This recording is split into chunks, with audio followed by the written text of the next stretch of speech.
Boa noite. Mais uma vez, todos muito bem-vindos. Esperamos que vocês aproveitem a nossa programação, sintam-se bem aqui com a gente. Essa nova semente, uma comunidade adventista do sétimo dia, que existe para buscarmos juntos a cada semana, você sabe, uma experiência real com Deus. Também quero cumprimentar a você que está nos acompanhando aí pela internet ou pela televisão. Muito obrigado por estar junto conosco, obrigado pela sua audiência a cada semana. Nós estamos, nos 2 últimos episódios, acompanhando a série Amar é. E o nosso objetivo durante essa série é pensar no significado do amor em termos práticos, dia a dia. Como ele precisa ser interpretado na nossa vida, seja você um homem ou uma mulher, para sermos felizes, realizados.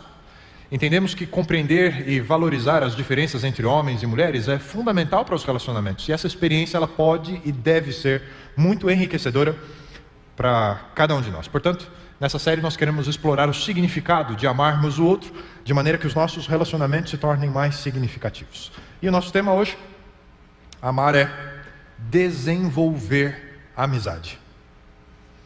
Esse tema busca apresentar uma característica essencial na vida a dois: intimidade, cumplicidade entre marido e mulher.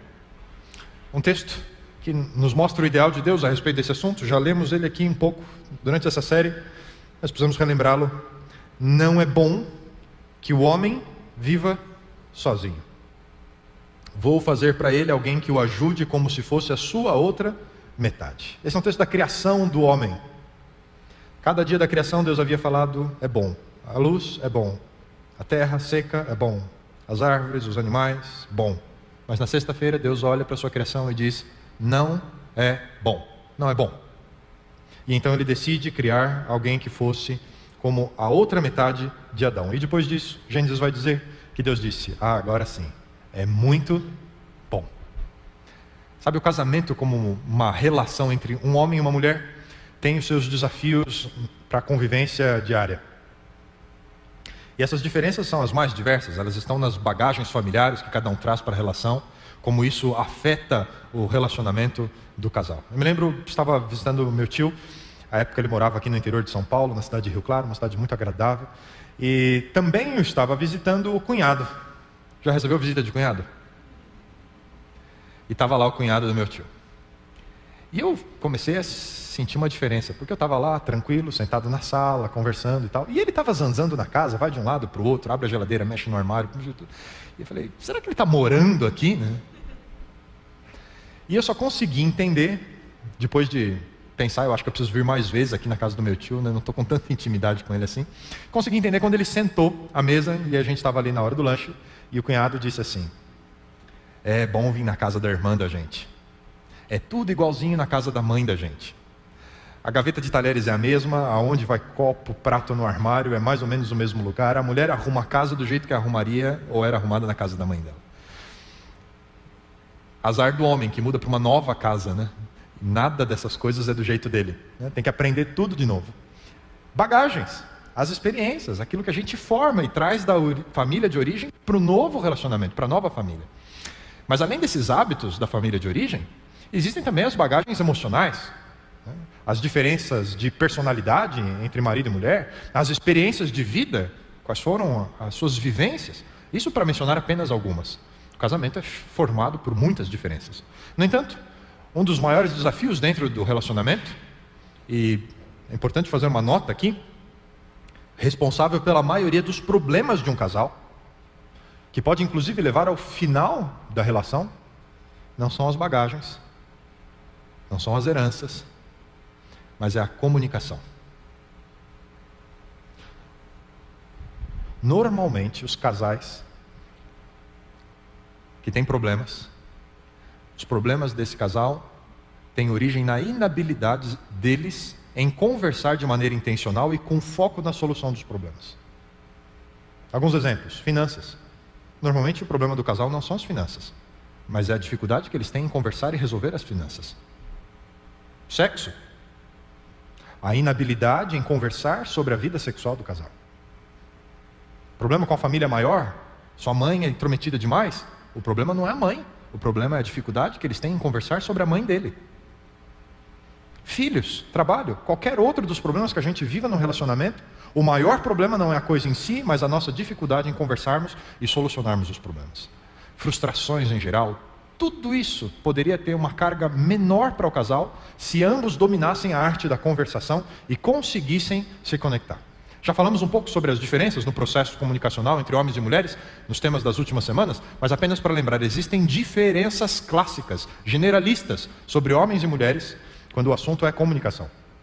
Há um casal de autores, Alan e Barbara Pease, são especialistas em comunicação verbal e não verbal aplicada aos relacionamentos. Eles têm séries de livros escritos sobre isso e eles enumeram de todas as conferências, os encontros que eles têm com homens e mulheres, quais são as 5 principais perguntas que um homem faz sobre o processo de comunicação para uma mulher e as 5 principais perguntas que uma mulher faz sobre o processo de comunicação do homem, as dificuldades de compreender como essa coisa funciona para homens e mulheres. E eu queria compartilhar com vocês um pouquinho dessa lista. Quais são as 5 maiores ou mais frequentes perguntas que os homens fazem a respeito das mulheres?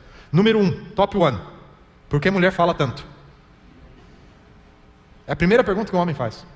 Por que fala tanto? Se ela tem duas orelhas e apenas uma boca, por que ela fala mais do que ouve? 2. Por que sempre querem conversar sobre os problemas?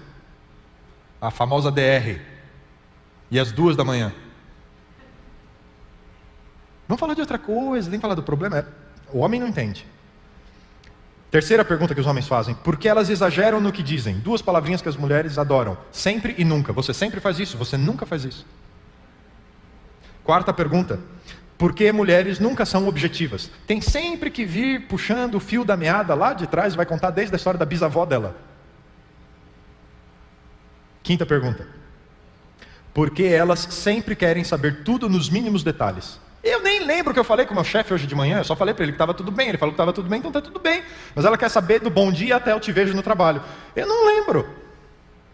As perguntas que os homens fazem sobre as mulheres. Mas tem as perguntas que as mulheres fazem sobre os homens. E a primeira delas, número 1, por que os homens são tão diretos? Conversa um pouco, vamos lá, vamos criar um clima, né? Mas já vem assim já e acabou. Muito direto na conversação. Segunda pergunta: por que sempre é preciso arrancar as informações deles? As mulheres se sentem tendo que fazer um curso de tortura para tirar a informação do homem. Se ela não faz isso, ela não descobre quais são os planos dele para o sábado à noite e já é sábado à tarde. Terceira pergunta: por que ficam tão calados? Quando está com os amigos? Mas aqui, não fala nada. Por quê? Quarta pergunta: por que os homens não se interessam pelos detalhes? Será que ele não viu que aquele laço na saia dela não combinava? Não é possível que ele não reparou que ela estava horrorosa. Homem não presta atenção nos detalhes. Por quê? Quinta pergunta: por que os homens sempre dão conselhos sem que a gente peça? Está lá já se intrometendo, achando que sabe o que é melhor para a minha vida. Ô encherido. Percebe? Os problemas de comunicação entre homens e mulheres geralmente acontecem porque um não sabe o que o outro espera da comunicação. Objetivos diferentes, expectativas diferentes, e não conhecem as diferenças, então há uma frustração. Você deve lembrar que os homens são solucionadores de problemas. Tem sempre essa mente um pouco mais, vamos para a parte que interessa, né? Então, às vezes é um pouco mais seco, mais direto. E isso é uma característica da comunicação. Está certo, está errado? Pode ser um pouquinho diferente, mas é o geral. E as mulheres, na comunicação, elas são construtoras de relações afetivas. Elas conversam para se conectar, para saber da vida, para conectar a vida. Normalmente, ao ouvir alguém, a mulher usa uma média de 6 expressões faciais a cada 10 segundos. É um fenômeno. Já estou rindo aqui. Ela reflete a emoção do outro que está falando. Reage, interage, é uma conexão. Uma mulher faz a leitura do significado daquilo que está sendo dito. Não apenas o que ela está ouvindo, né? Mas a entonação da voz da outra pessoa, a linguagem corporal do outro que conversa com ela, né? E aqui para nós homens, isso é fundamental se você quiser atrair a atenção de uma mulher no momento que você está conversando com ela. Se você está lá, parece que você está assistindo William Bonner no Jornal Nacional, não conecta, né? Tem que interagir. Eu fiquei percebendo um pouco, eu gosto de acompanhar a minha esposa e a mãe dela, as coisas que elas têm parecidas, assim. Ela detesta que eu faço isso, né? Mas é interessante, porque lá são 4 meninas, parece que saiu da mesma forma, né? De vez em quando aqui na igreja alguém vai e fala com a minha cunhada: ah, e o pastor, como é que tá? Não sei, não vi ele essa semana, né? Achando que é a minha esposa. São meio parecidas as 4, né? E elas têm muitas coisas da mãe também. E eu estava reparando a minha sogra esses dias, e ela conversa com alguém, parece que ela está repetindo, balbuciando o que a outra pessoa está falando. E aí parece que para saber se ela está falando certo, ela dá uma fechadinha no olho assim. E eu fiquei olhando, a minha esposa faz igualzinho. Só que a minha esposa fica bem gata quando fecha aquele olhinho assim, né? Linda. É a mulher na comunicação. Já os homens usam uma máscara. Escondem as emoções. Eles estão buscando se sentir no controle da situação. Não importa que está tudo desmoronando ao redor, ele está lá, parado, tranquilo, focado. E a mulher fica falando: casei com um cara da Finlândia, é um bloco de gelo, né? Não sente nada ele. Reage, homem, reage. É por isso que de vez em quando elas ficam querendo ver se tem um coração ali dentro, né? Mas o fato dessa máscara não significa que os homens não sintam nada, né? Experimento científico, tomografias revelaram que, apesar de evitarem demonstrar sentimentos, emoções, os homens experimentam estes sentimentos, essas emoções, na mesma intensidade que as mulheres. A mesma coisa.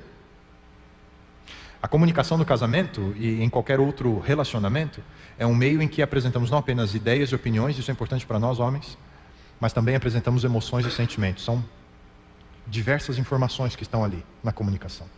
As ideias, as opiniões, mas também as emoções e os sentimentos.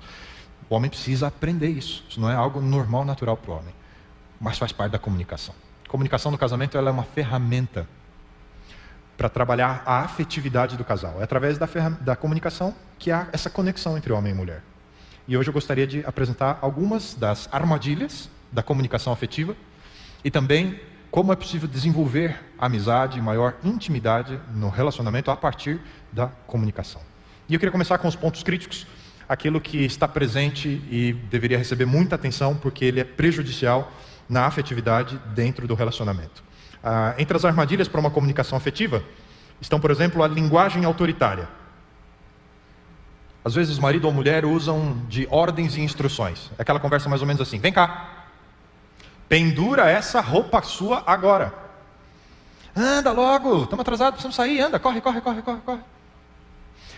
Esse tipo de tratamento com ordens, instruções, né, ele não reconhece algo que é fundamental no relacionamento: a dignidade do parceiro naquela relação.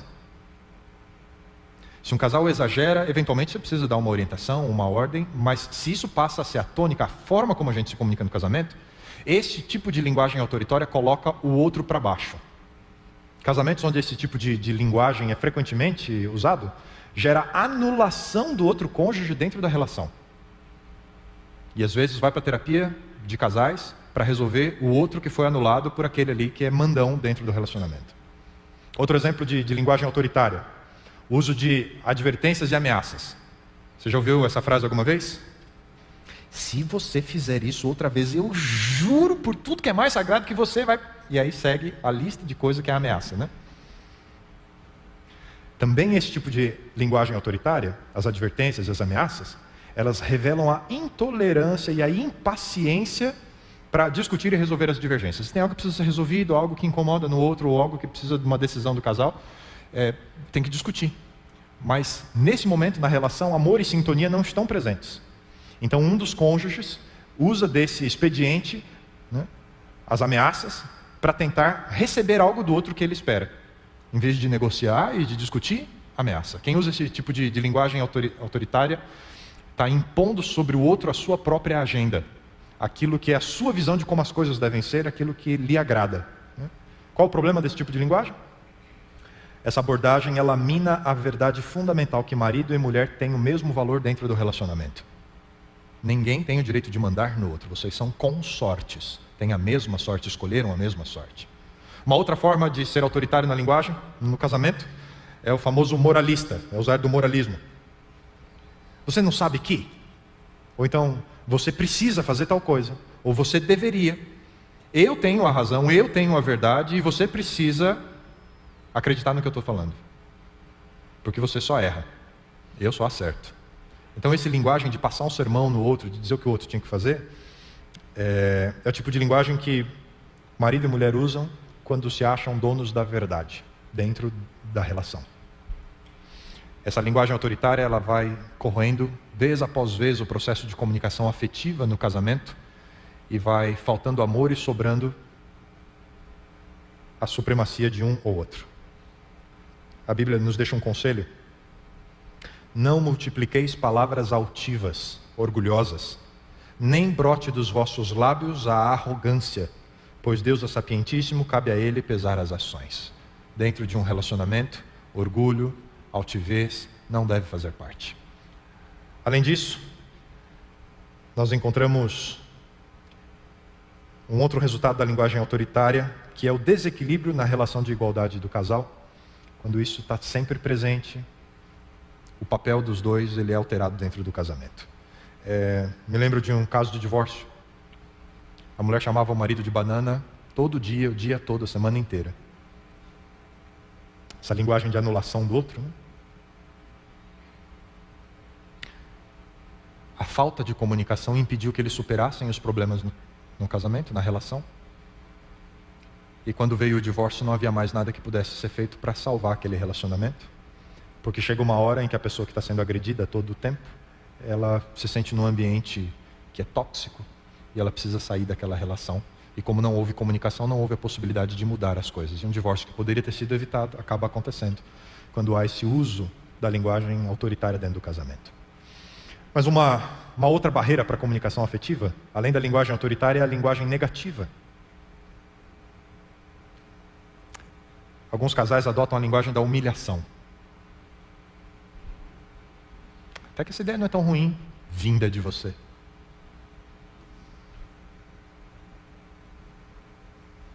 Quem usa esse tipo de linguagem costuma fazer algumas coisas: crítica, julgamentos, está sempre achando culpados, e normalmente é o outro. Lança insultos, ridiculariza, envergonha, o tempo inteiro.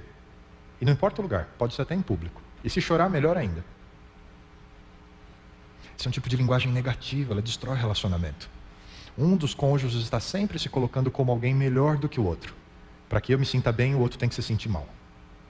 Para eu ser bom, o outro tem que ser ruim. Então, esse uso da linguagem negativa tem esse objetivo, que é um objetivo ruim, de problemas que não estão resolvidos dentro de você mesmo. Outro uso de linguagem negativa, além da humilhação, é a constante correção. Acontece quando um dos cônjuges está sempre corrigindo o que o outro fala, e o objetivo é simplesmente ajudar a contar melhor a história. Você já viu o caso? Está lá o marido e a mulher, grupo de amigos, e o marido: saímos no domingo à noite? Não, querido, foi na quinta-feira, eu lembro bem, foi antes do feriado. Então, a gente saiu na quinta-feira, logo que as crianças chegaram da escola? Não, meu bem, já estava anoitecendo quando a gente saiu, você lembra? As crianças voltaram da escola, a gente jantou antes, aí que a gente saiu. Tá, bem, de qualquer forma, né? Saímos e viajamos direto até Belo Horizonte e... Amor, tem certeza que a gente foi para lá primeiro? Eu me lembro que a gente ainda passou no sul de Minas e ficou uns 2 dias lá no hotel, você lembra? Já viu gente assim? Casal assim?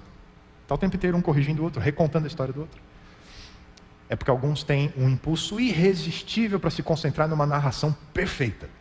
E com frequência, essas observações, elas são uma tentativa de chamar a atenção sobre si, e elas revelam uma falta de sensibilidade, por não permitir que a outra pessoa conte a história como ela achar melhor, o ponto que ela quer dar ênfase, ou na medida em que ela vai se lembrando. Às vezes a gente mesmo se corrige: é verdade, não, foi mais tempo, foi outra ocasião. Isso é comum, né? Precisamos dar esse espaço para o outro. Também é negativo o uso da palavra final. Você conhece pessoas que dentro do relacionamento eles sempre têm que dar a palavra final? Esse tipo de problema na comunicação, no casamento, é muito comum, né? Um dos dois está sempre tentando antecipar o que o outro quer, e ele já dá a sua posição para aquela questão, e de forma definitiva. Por exemplo, a esposa diz: sábado vai ter uma palestra muito boa lá na Nova Semente. Sempre tem, né? O marido já interrompe dizendo: só que a gente não vai.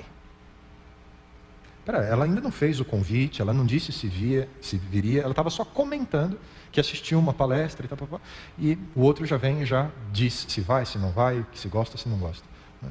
Então, atravessa. Né? Esse cônjuge ele acaba agindo como um juiz, determinando as coisas. Ele está sempre com o martelinho na mão, decidindo tudo por todo mundo. Esse tipo de cônjuge, que usa esse tipo de comunicação, tem sempre o argumento final, seja ele, seja ela. A última palavra é minha. Qualquer coisa que alguém diga depois é o início de uma nova discussão, porque a primeira já está resolvida, ele já disse o que ia ser. A Bíblia adverte a respeito disso, quando diz: se você se apressa em dar a sua opinião, antes de ouvir os fatos, está mostrando que é um tolo. Você deveria se envergonhar. Tem gente que não ouve o outro, está sempre já dando a sua opinião. Um último exemplo de problema que nós encontramos na comunicação entre casais e que mina a afetividade é a linguagem esvaziada. Estou falando do silêncio dentro do relacionamento, dentro do processo de comunicação. Homens e mulheres usam do silêncio, cada um por razões próprias. Quando as mulheres se calam, normalmente o silêncio tem um uso de vingança. Normalmente ela está querendo se vingar de uma injustiça que ela sofreu. Miserável, vou ficar uma semana sem falar com ele. Algumas vezes o silêncio por parte da mulher pode ser a expressão máxima de desespero e angústia. Ela já não consegue mais se ver dentro daquela relação, por causa do sofrimento, por causa dos momentos e da revolução dos sentimentos que ela tem, e ela não fala mais com ele, porque ela não se vê mais casada com ele. Está no limite do limite das suas emoções. Já os homens usam o silêncio de outra forma. Normalmente quando o homem se cala é sinal de que está crescendo dentro dele emoções fortes, medo, ira, raiva. E sob pressão emocional o homem se cala. Ele tranca as portas, ele se enclausura dentro de si mesmo, porque ele foi ensinado desde pequeno a controlar as suas emoções. Que é isso, menino? Enxuga essa lágrima. Homem não chora. Silêncio dentro de um casamento. Na verdade, quase todos os homens gostam de conversar, tanto quanto as suas esposas. É verdade que em muitos momentos sobre coisas diferentes, mas ele deseja e necessita uma companheira com a qual ele se sinta compreendido, com quem ele possa conversar. E um homem vai responder à mulher que conquistou a sua confiança. Sempre vai responder à mulher que conquista a sua confiança. O silêncio não deve ser usado jamais como arma ou uma maneira de controlar o outro dentro da relação ou de retaliar o outro dentro da relação. Isso é prejudicial à afetividade no relacionamento. A Bíblia fala a respeito desse recurso. Então fiquei quieto como um mudo, nada falei, nem sequer coisas boas. E o resultado? O resultado foi que a minha dor aumentou. O meu coração pegou fogo dentro do peito, enquanto pensava no meu problema. O silêncio mina a afetividade e ele vai separando, afastando, pouco a pouco, o coração do marido e da esposa. Um muro é construído entre eles por causa da ausência da comunicação. Sabe, a essa altura, talvez você já esteja se perguntando. Tá? Os problemas eu estou mais ou menos acostumado. Mas como é que a gente supera essas barreiras na comunicação? Como é que a gente desenvolve cumplicidade, verdadeira amizade dentro de uma relação a dois? E é sobre isso que nós vamos conversar um pouco agora. Que passo a passo, que decisões você pode tomar e que aproximem vocês dois e fortaleçam a afetividade dentro da relação. Para desenvolver essa amizade no casamento, precisamos aprender a expor o interior. Um conceito sobre amizade que eu acho muito interessante menciona duas características. Primeira, constância. Sempre lá. Está sempre lá. Constância. Segunda característica da amizade. Transparência. Eu sei quem é. Está sempre lá e eu sei quem é. Amigos verdadeiros sempre abrem a vida para você e nunca abandonam você. São transparentes e são constantes. Tem uma escritora americana, Gina Craig, e ela escreveu a respeito desses dois elementos dentro de uma relação de amizade.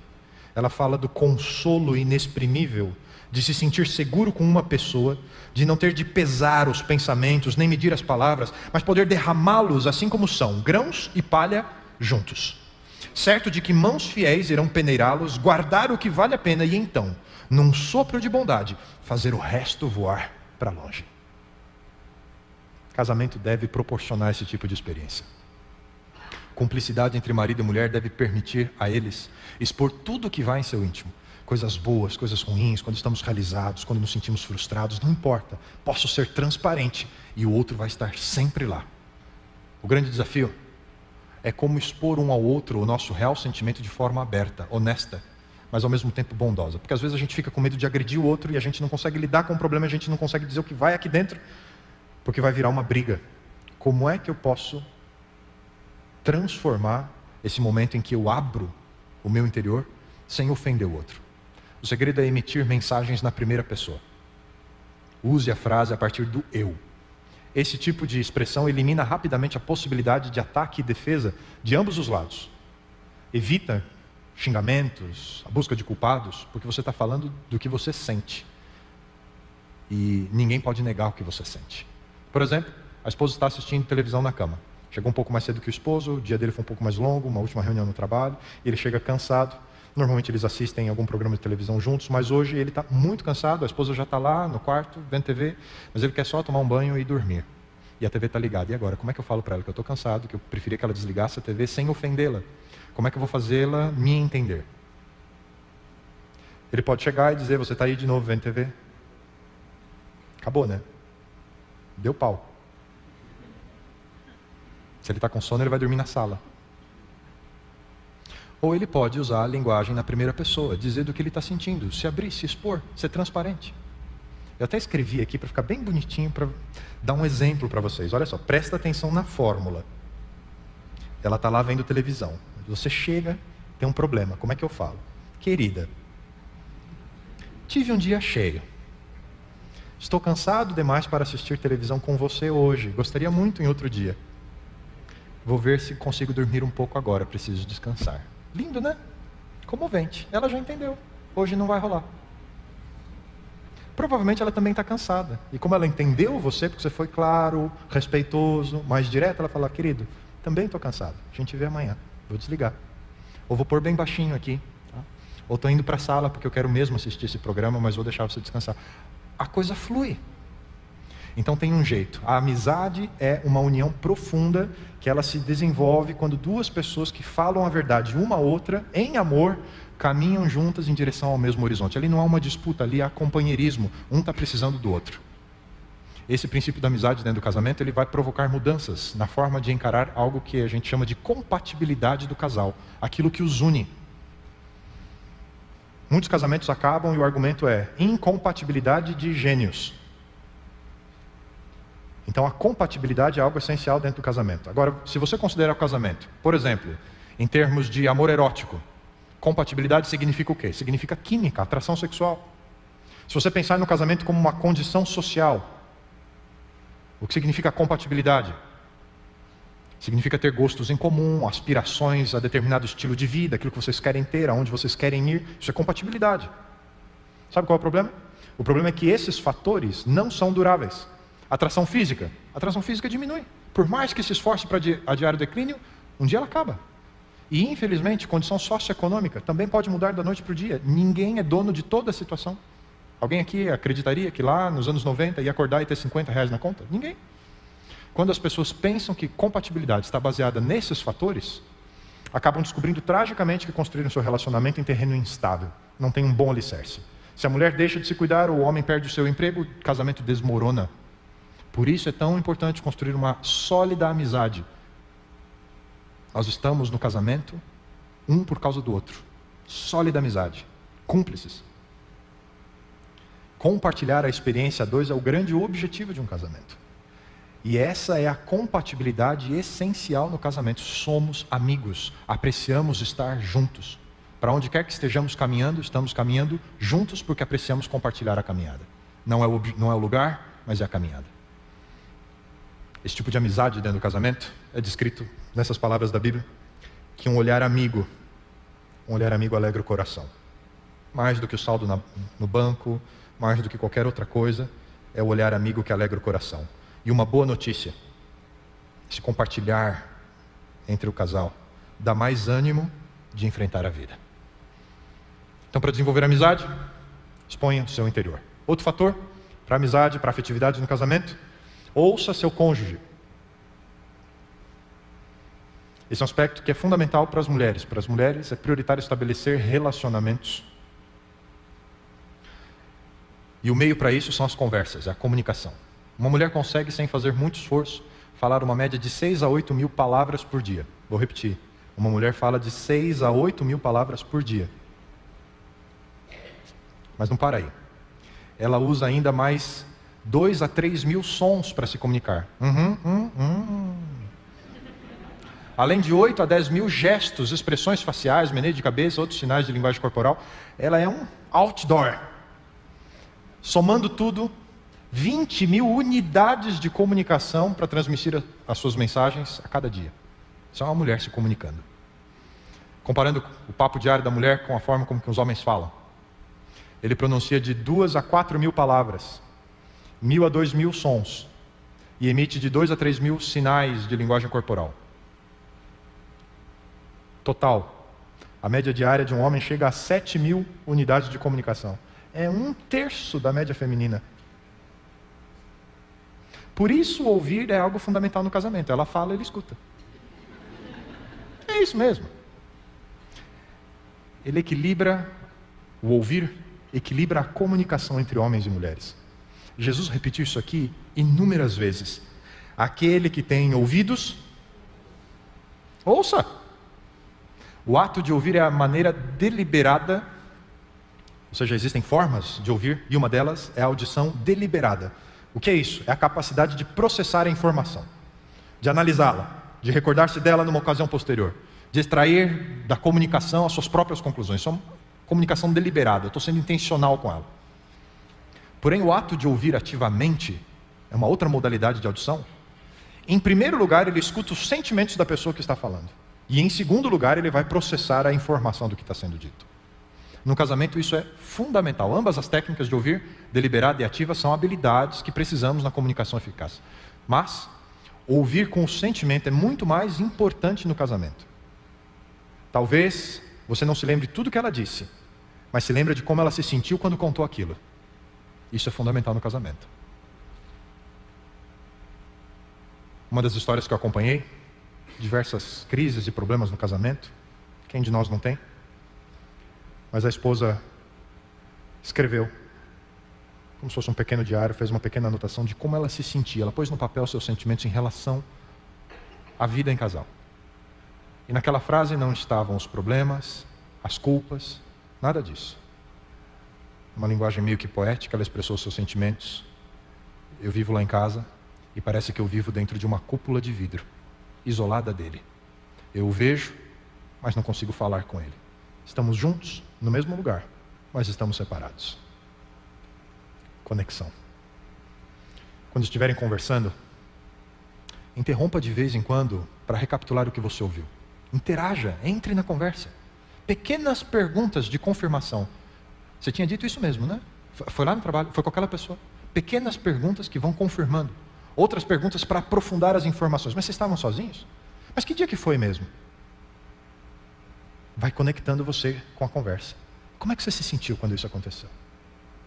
Essas perguntas, elas são fundamentais para aprofundar a amizade de um casal no momento da comunicação. E aí mostra que você está ativo, tanto para ouvir os sentimentos, como para ouvir a informação dentro do casamento, e isso aproxima vocês dois. Além disso, para fortalecer e desenvolver a amizade, converse para solucionar conflitos. Há um conselho da Bíblia. A língua tem poder sobre a vida e sobre a morte. Os que gostam de usá-la comerão do seu fruto. Como é que você usa a comunicação quando os conflitos chegam na sua experiência? Para a gente que acompanha a vida 2, é inevitável que haja conflitos no casamento. Você sabe disso, né? Não é nenhuma novidade. Marido e mulher veem as coisas por ângulos diferentes. Mas isso não é necessariamente negativo. Expande. As visões podem se complementar.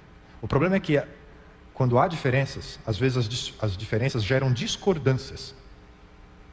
Um estado emocional altamente frustrante pode ser resultado de conflitos entre o casal, quando há um confronto entre as visões. E com certa frequência, casais fogem dos conflitos, recusando reconhecer a presença deles, com medo de colocar em risco o relacionamento. É o famoso empurrar para debaixo do tapete, sabe? Tem um problema, mas finge que não está acontecendo, não quer conversar com ele, evita, foge, porque está com medo de que aquilo acabe estragando o relacionamento. Essa atitude não soluciona o conflito. Pelo contrário, ela agrava ainda mais a situação, porque é como uma inflamação. Vai crescendo, crescendo, crescendo debaixo da pele. A Bíblia fala a respeito dos problemas e da comunicação para resolver os problemas. O começo de uma briga é como a primeira rachadura numa represa. É bom parar antes que a coisa piore. a conversa, a comunicação, ela deve trabalhar pela solução de conflitos. E algumas dicas simples podem contribuir para uma solução construtiva dos problemas entre o casal através da comunicação. Primeira dica: escolha o momento e o lugar mais apropriado para conversar a respeito do problema. Tem gente que fala, não, vou falar aqui mesmo, senão ele acostuma e aí vira cliente, aí já era, né? Não, então não tem problema, está no supermercado, todo mundo em volta, na frente da mulher do caixa, e começa a falar do sabonete que pegou, que tinha mandado do outro, blá, blá, blá. Não é a hora de discutir o problema. Tudo tem um momento e um lugar. Espere chegar em casa, espere de repente o dia seguinte. Mas o esperar um pouco não é sinônimo de estou fugindo ou evitando a conversa. Se demorou um pouquinho mais, você tem que dizer, olha, precisamos conversar sobre o que aconteceu segunda-feira à noite, eu gostaria muito de conversar com você hoje. Então, escolha o momento. E o lugar também. Por exemplo, se é um assunto que não diz respeito às crianças. Crianças, todo mundo para o quarto agora, que agora é a hora do papai e da mamãe conversarem, nós precisamos conversar. Então aqui só fica o pai e a mãe. Vocês precisam ir para outro lugar. O momento e o lugar. Isso é fundamental, essa escolha. Segundo, seja direto. Em vez de começar a contar toda a história, né? Tem gente que quando vai resolver conflito parece o joguinho dos 8 erros, né? Põe lá o desenho, os dois, adivinha que está errado aí, né? Então ele vem, em vez de ser direto, dizer, olha, tal dia aconteceu tal coisa e eu estou chateado com essa coisa por essa razão. Seja direto. Às vezes a gente fica contando uma história, floreando, para que o outro adivinhe e tente se colocar no nosso lugar para dizer o que estava errado. Seja objetivo. Olha, isso aqui precisa ser resolvido. É isso aqui que me fez sentir mal. Seja direto. Outro, fique dentro do assunto. O problema de não ser direto, né, é que fica pulando de assunto. Porque aí começa a conversar sobre uma coisa, né, o jeito que você respondeu, e aí quando a coisa aperta para o seu lado, mas também no outro dia você tinha feito, aí já puxa a agenda do outro dia, né, aí não resolve nem o de hoje nem o de ontem. Então fique dentro do assunto. Estamos conversando sobre hoje? Sim. Quando chegarmos à conclusão e à solução do hoje, a gente conversa do ontem. Né? Fique dentro do assunto. Senão, em vez de solucionar, a gente fica aumentando mais os problemas. E a comunicação, em vez de ser algo que é positivo, se torna algo negativo. Outra coisa essencial na comunicação para solucionar conflitos é demonstrar respeito. Lembre-se, ele ou ela é a pessoa que você escolheu para compartilhar a vida. É alguém especial para você. Então, em vez de usar acusações que diminuem a pessoa ou que colocam a culpa nela, mostre respeito. Diga, olha, tal atitude sua não é você. Eu não me incomodo com você, eu me incomodo com essa atitude. Eu amo você, mas essa atitude não me faz bem. Converse respeitosamente. Esse é algo muito importante. Separe o problema da pessoa.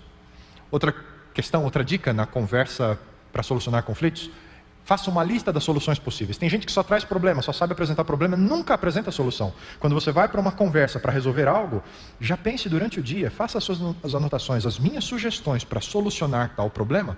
Quem não está se sentindo bem? Sou eu. Não é? Então, para que eu me sinta bem, eu acho que isso aqui poderia ser feito. E compartilha com ele ou com ela. E ouça o que ele ou ela sugere também. Sexto passo, avalie as soluções. Você dá as suas, ele dá as dele, vocês vão dialogar agora. Nenhum dos dois é dono da verdade. Se algo está acontecendo e precisa ser resolvido, os dois têm condição de contribuir para isso. Avalie as possibilidades. E sétimo ponto, escolha a solução mais aceitável. Às vezes vai ser a sua, às vezes vai ser a dele ou a dela. Mas o importante é que vocês chegaram a uma solução que é viável para os dois, que é factível, que é possível de ser realizada. E vai resolver o problema. E oitavo, e o mais importante, porque senão a gente perdeu todo esse processo de comunicação. E tem casais que param exatamente aqui. Ponha a decisão em prática. Vocês decidiram uma determinada mudança de atitude? Coloque em prática. E o colocar em prática requer uma pequena avaliação. De vez em quando tem que acompanhar, sabe? Vocês combinaram que ele vai abaixar a tampa do vaso sanitário toda vez que ele sair do banheiro. De vez em quando ele vai deixar levantado. Você vai lembra que a gente teve aquela conversa e que a gente tomou essa decisão e você disse que era possível? Hoje você deixou levantada, estou só te lembrando. Minha mulher caiu no vaso. Depois desse dia eu resolvi baixar a tampa da privada. Eu achava desnecessário. Até de madrugada, ela não quis me acordar, deixou a luz do banheiro apagada e foi para o banheiro. E teve que ir tomar um banho. Já tinha molhado. Culpa minha. Tomaram uma decisão? Ponha em prática. Não custa nada, foi um acordo. Já ouviu aquela expressão? Combinado não é caro nem barato? É isso aí. Negociem. Negociem. Isso é uma comunicação voltada para a solução de problemas. E um último fator. Às vezes precisamos, para desenvolver a amizade, renovar a intimidade. Estudos revelam que que a comunicação ela atinge o auge entre os casais durante o primeiro ano do casamento. Você se lembra? A gente falou disso na primeira semana? É o tempo em que o casal ele explora os seus sentimentos mais íntimos, estabelece seus alvos para o futuro. Eles estão colocando tudo deles naquela relação que está começando. Mas as coisas mudam. O que muda? Os filhos chegam, a atenção é desviada do esposo, da esposa para o lar, para as crianças, a administração. O romance do início tende a esfriar um pouco, porque o relacionamento vai assumindo um aspecto de sociedade comercial, né? Nosso lar, sociedade limitada, né? Tudo gira em torno da casa, administração, burocracia. Antes os pais resolviam, agora vocês resolvem. E a conversação vai girando em torno dessas questões. As finanças, a encrenca do Juninho, que arranjou lá na escola, brigou com o coleguinha, as notas baixas da garotinha do papai, mas que é distraidinha, não faz lição de casa. E nesse meio tempo, marido e mulher, o que os une é a administração da casa, mas os seus interesses pessoais podem tomar rumos diferentes. E em alguns anos, o que acontece? As crianças deixam aquilo que a gente chama de ninho, é a síndrome do ninho vazio, e o casal agora já de meia idade acaba descobrindo que não construiu uma base sólida a partir de uma comunicação profunda voltada para a afetividade. Não são mais dois amigos como eram lá no início do casamento. O que fazer? Como renovar a intimidade? O certo é que diversos casais até conversam bastante ao longo do casamento, só que sobre coisas superficiais. Trabalho, carro, as férias, a casa, a criança, essas coisas. A perguntinha, era assim que vocês conversavam quando vocês eram namorados? Passei no mecânico hoje, gastei um dinheiro e tal. Falavam sobre isso.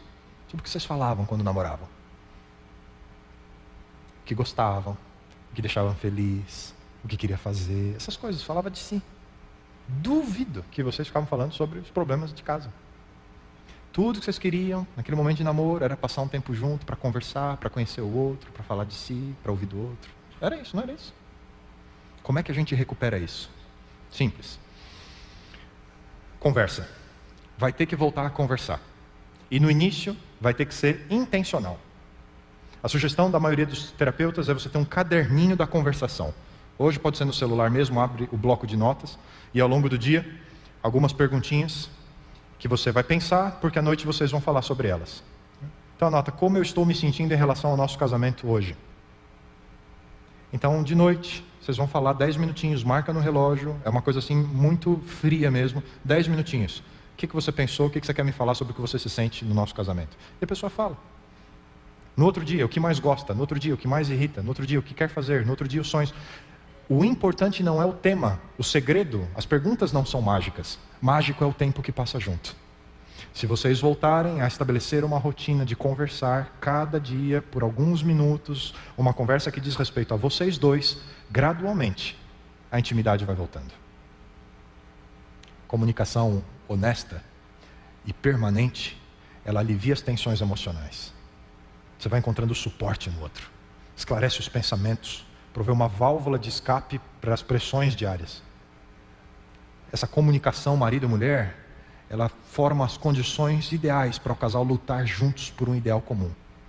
Ela prepara o caminho para que se estabeleça um relacionamento verdadeiramente íntimo entre marido e mulher.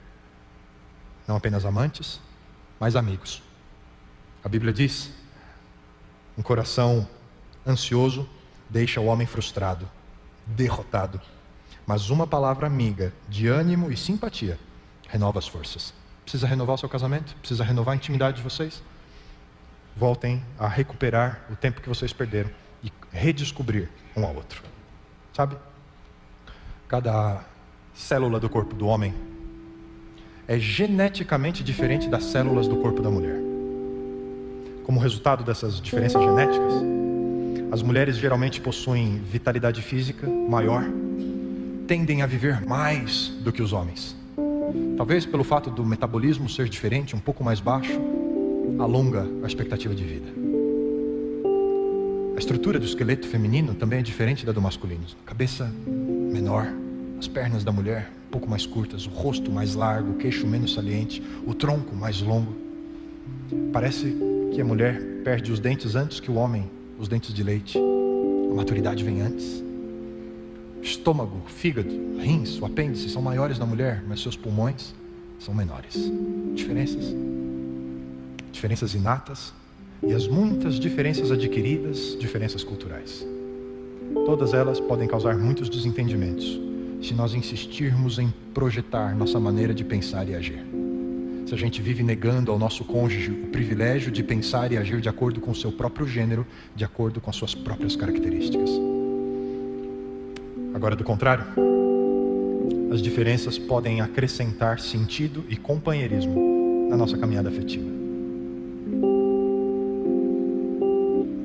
Você pode ter a coisa mais importante da vida ao seu lado e não se dar conta disso. Um conselho que nós encontramos nos escritos do sábio rei Salomão sobre esse aspecto resumem na seguinte afirmação: viva feliz com a mulher ou com o homem que você ama. Sua vida passa depressa e o que Deus lhe deu como prêmio por todo o seu trabalho aqui na terra foi a sua esposa, foi o seu esposo. O que você precisa fazer? Você precisa revisitar suas memórias. E naquele momento em que o seu olho brilhou pela primeira vez quando a viu, guarde uma fotografia daquilo. Todos os sonhos, toda a magia que vocês sonhavam para a vida a dois, naquele momento. E olhem para o futuro e imagine uma outra fotografia em que vocês alcançaram aquilo que vocês sonhavam quando se encontraram pela primeira vez. Isso é possível se vocês se comprometerem um com o outro a serem amigos que resolveram dividir uma jornada a dois. Amantes, amigos. Você acha que isso é possível? Está disposto a caminhar? Esse é o convite que Deus faz para você e para mim hoje. Filho, filha, viva a vida ao lado da pessoa que você escolheu. Esse é o meu presente para você. E a minha bênção vai acompanhar vocês. Você crê nisso? Bom Deus. Muitos de nós olhamos para as nossas diferenças e temos tanta dificuldade em entender como é possível que elas simplesmente funcionem juntas, quando em muitos momentos parece que o que buscamos não está alinhado. Mas de fato somos diferentes, e somos diferentes porque fomos criados diferentes, e fomos criados diferentes porque precisávamos completar o que falta no outro. E as nossas diferenças são uma bênção, um presente que o Senhor nos dá. Ao lembrarmos das decisões que tomamos no passado e ao recapitularmos cada passo dessa caminhada até hoje, tudo o que precisamos é saber que ainda tem uma estrada à frente e que precisamos dar as mãos, não importa onde estamos nesse caminho, e juntos, mais uma vez, decidirmos, como amigos, como cúmplices, de forma íntima, continuarmos essa estrada adiante. Provavelmente vamos precisar da tua bênção, curando algumas feridas. E vamos precisar de um novo olhar sobre a vida a dois, para o futuro. Um olhar que nos permite enxergar que aquilo que o Senhor idealizou, que aquilo que o Senhor sonhou, é possível na nossa vida, se nós permitirmos, se ouvirmos a tua voz e se colocarmos os nossos pés nas pegadas que marcam esse caminho. Nos ajuda, nos ensina. É a nossa oração, é o nosso pedido em nome de Jesus Cristo. Amém, Senhor. Amém. Obrigado pela companhia, Deus abençoe você. Espero que você tenha uma semana aí de conexão. E se Deus permitir, sábado que vem a gente está de volta, continuando essa série, aprendendo o que é amar na nossa experiência. Vai com Deus, Deus abençoe você. Uma feliz semana e até sábado que vem.